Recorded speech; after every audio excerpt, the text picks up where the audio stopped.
Abunge magithugundaga uria kigina kia NGCDF gigugathikwo gatiba-ini uria wari Prime Minister Raila ODINGA wekinyiririe gubunjio gwa kigina giki na mbeca ici guthukirwo thirikari cia kaunti. Before the revolution, we had introduced CDF because the national government was distributing resources in a very discriminatory manner.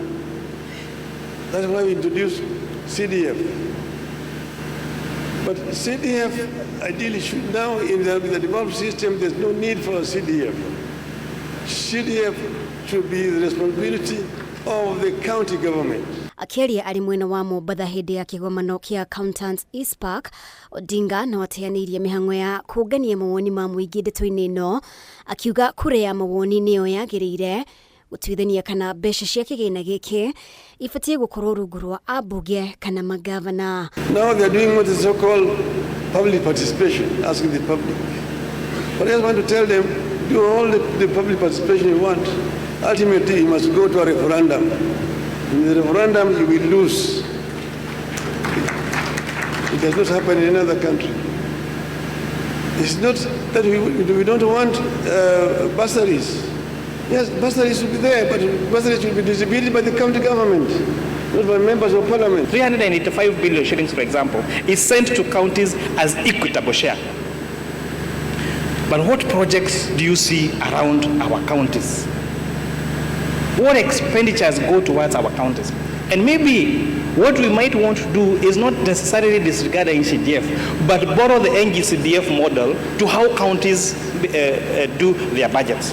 Ona gutuika abunge makoretwo manyitirire kigina kia NGCDF nikinyitaga itemi nene hari ukuria wa icigo bunge, ODINGA augite wira wa abunge ti kwambika tabarira cia ukuria, akimoria marute wira uria mehokeirwo gigatiba.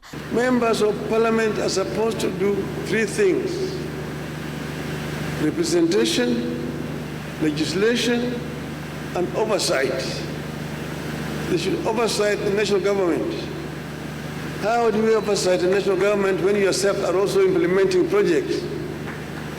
Kigomano-ini giki oho thirikari ni uritie kuhitana na ungumania hamwe na kugathikira muingi magoti kihiri, Raila agikorwo na ihinda irito gutariria maria athiriti ake makinyanirie kuma maingira thirikari-ini. Mr. Mbadi's Minister for Finance, his budget will be read in Parliament this year, next month in June.